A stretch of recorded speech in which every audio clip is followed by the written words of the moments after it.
The politics of war. How is the warrior statesman policy of General David Petraeus playing out in Afghanistan? And the failure of multiculturalism in Germany. What does this mean for the future of Europe? Welcome to Agenda with George Friedman. George, we know the Taliban have been in talks with General Karzai and the Afghan government for some time, but what's emerged this week is that General Petraeus has guaranteed the safety, travelling to Kabul, of those Taliban negotiators. Is this unusual? Well, it's inevitable. If Taliban was negotiating with American or Afghan representatives, obviously their safety was guaranteed. The only thing that was said here was that their safety on the way to the site was guaranteed. Well, obviously, if you're going to have negotiations, they're under symbolic white flags of truce, and it's expected that people will not be attacked on the way to the negotiating site. So that's not what's really important in this announcement. This is, of course, inevitable that this was the case. What's important is that it was announced. What was important was the United States went out of its way to say something that was basically unnecessary to say, but said it, making it very clear psychologically that the negotiations had reached a point where they were going to be very open about the fact that they were not only in negotiations, but that the process of conducting negotiations was under a flag of truce. And that's what really was said, and that's very important. How seriously should we take these talks, given that winter is approaching? Is this perhaps just the Taliban playing for time? Each side has its own motives. Firstly, you have to understand that each side is going to present the negotiations in its own way. The Americans are presenting it as the Taliban, being under extreme pressure, now finds itself compelled to negotiate. The Taliban's position, obviously, is that given the weakening American position in Afghanistan, it is time to enter into talks to listen to the American terms for leaving. If we go back to the Paris peace talks of the Vietnam War, we remember all of these complexities and all of these games. The military are running this at this point, but when will we see the US politicians join in? Or maybe they already are. It is the military conducting it, but it's David Petraeus, a very peculiar military person, if you will, in the sense that he conducted the same process in Iraq, conducting negotiations not directly himself, but through military personnel. Whether it is the State Department or the military conducting the negotiations is really a relatively unimportant point. The point is that it is the United States government guaranteeing the talks, the Afghan government participating in the talks, the Taliban participating in the talks, and also guaranteeing the safety of the Afghan and American negotiators in this. It goes both ways. Can we now turn to another issue in Germany, where the Chancellor Angela Merkel talked of multiculturalism being a failure in her country?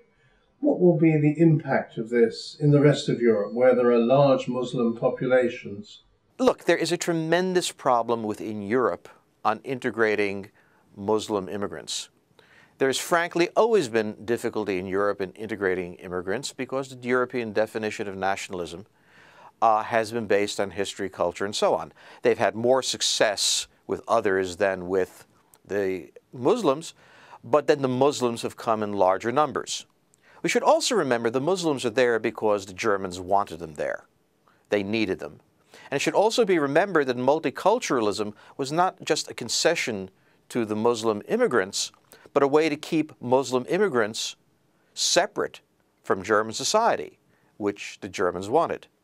Nevertheless, the reality we have right now is that Muslims in Germany, predominantly Turkish, are alien to German society, are seen as alien by the Germans, see themselves as alien. This is a serious problem for Germany. It also poses a very serious strategic problem for Germany. Turkey is one of the most dynamic powers in the region. 30 years ago, it wasn't. It was the poor man of Europe, if you count it as part of Europe. It was certainly not a strategic consideration. Turkey today is. Turkey has the largest military force in Europe, if you will. It has a very effective military force. It has an enormously dynamic economy. It's not clear that it's going to be shipping Muslims to Germany or anywhere else. Its own economy is going to be able to absorb them very quickly. It certainly puts tension between Germany and Turkey at a time when Germany already has substantial tensions throughout Europe owing to the financial crisis.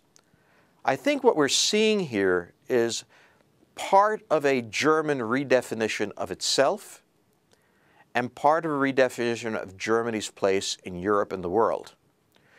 Germany is redefining itself in ways that it's comfortable to itself, and is also redefining its position over, and sometimes against, its European partners. I think Germany is moving away from a period where it saw itself strictly in the context of Europe to a more independent foreign policy, and that's going to bring it in collision not only with Turkey, but with other countries. Yes, and George, Deutschland über alles has a nasty ring to it, which sends a shiver down some people's spines. Germany has the heritage of World War II to deal with, unlike other countries. But if you take a look at France's behavior on veiled women, on the expulsion of the Roma, this is a European-wide phenomenon. Europe is reacting not only to multiculturalism, but to ethnic diversity within their own borders. They're not going to deportation, except in the case of the Roma, but it's not confined to Germany. This is a broad European phenomenon, and it's a really troubling one, because here you have Europe, particularly Germany, with a declining population, which should be more dependent on immigrants than ever before, now moving into a position where it's pushing the immigrants away from it, and it's really not clear how Germany reconciles its demography with its immigration policy, and that really should be extended to all of Europe. George, thank you. And that's Agenda with George Friedman. Until the next time, goodbye.